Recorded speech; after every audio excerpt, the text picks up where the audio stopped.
देश के साथ दिल्ली जब कोरोना की दूसरी लहर की मार झेल रहा था तो राजनीतिक दलों और दूसरे संगठनों से जुड़े कई लोग मदद के लिए सामने आए थे।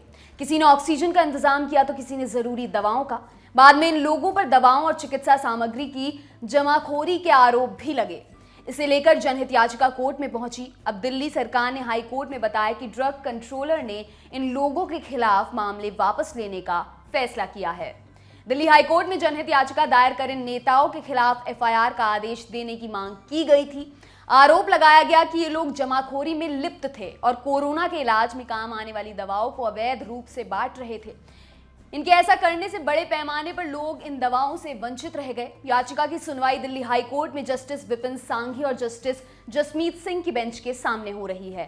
5 अगस्त को बेंच को सूचित किया गया कि दिल्ली सरकार ने कोरोना की दूसरी लहर के दौरान मदद के लिए सामने आए ऐसे लोगों के खिलाफ केस वापस लेने का फैसला किया है।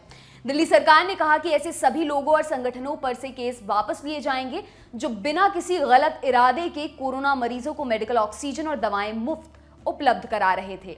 कोर्ट ने इस कदम की तारीफ की और इसे सही दृष्टिकोण बताया। अदालत ने पिछले हफ्ते दिल्ली सरकार के ड्रग कंट्रोलर को फटकार लगाई थी। मामला था मेडिकल ऑक्सीजन की खरीद के लिए आप विधायक प्रवीण कुमार के खिलाफ मुकदमा चलाने का। कोर्ट ने कहा था कि जब केंद्र और दिल्ली सरकार लोगों को पर्याप्त ऑक्सीजन नहीं उपलब्ध करा पा रही थी, ऐसे में इस तरह की कार्रवाई शुरू नहीं की जा सकती। अदालत ने कहा था राज्य जीएनसीटीडी, राष्ट्रीय राजधानी क्षेत्र और संघ दोनों दिल्ली में लोगों को पर्याप्त ऑक्सीजन प्रदान करने में विफल रहे। कुछ भले लोग थे जो रोगियों को ऑक्सीजन प्रदान कर रहे थे। आप उन पर मुकदमा नहीं चला सकते। कोर्ट में एक प्रार्थना पत्र देकर उन लोगों के खिलाफ भी एक्शन की मांग की गई थी जो फ्री ऑक्सीजन सिलेंडर बांट रहे थे। इसे भी कोर्ट ने खारिज कर दिया। कोर्ट ने कहा दिल्ली में अप्रैल मई के दौरान लोगों के पास कोई ठिकाना नहीं था। अस्पताल फुल थे। कम से कम 50,000 लोग ऐसे होंगे जिन्होंने ऑक्सीजन उपलब्ध कराने का जिम्मा उठाया। इसमें एनजीओ, गुरुद्वारा और परोपकारी लोग शामिल हैं। मुझे हैरानी होती है कि याचिकाकर्ता ड्रग कंट्रोलर से इन सभी लोगों पर केस चलाने की मांग कर रहा है। कोर्ट में दिल्ली सरकार की ओर से मौजूद वकील राहुल मेहरा ने कहा कि सरकार ने फैसला लिया है कि ऑक्सीजन उपलब्ध कराने वाली किसी भी परोपकारी के खिलाफ एक्शन नहीं लिया जाए। ऐसे ही मामले में क्रिकेटर और दिल्ली से बीजेपी सांसद गौतम गंभीर की संस्था का नाम भी सामने आया था।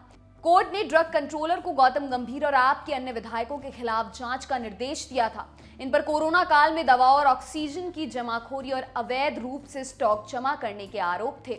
ड्रग कंट्रोलर ने तब कोर्ट को सूचित किया था कि उसने गौतम गंभीर फाउंडेशन, उसके ट्रस्टियों और सीईओ पर मुकदमा दर्ज कराया है। डिपार्टमेंट ने आप विधायक प्रवीण कुमार और इमरान हुसैन के खिलाफ भी मुकदमा चलाने की बात कही थी। अब चूंकि दिल्ली सरकार ने सभी मामले वापस ले लिए हैं, ऐसे में गौतम गंभीर सहित दूसरे राजनीतिक दलों के लोगों के लिए राहत भरा कदम है। आपके लिए खबर लिखी है हमारे साथी अमित ने। मेरा नाम है दिव्यांशी। देखते रहिए दी लल्लन टॉप। शुक्रिया।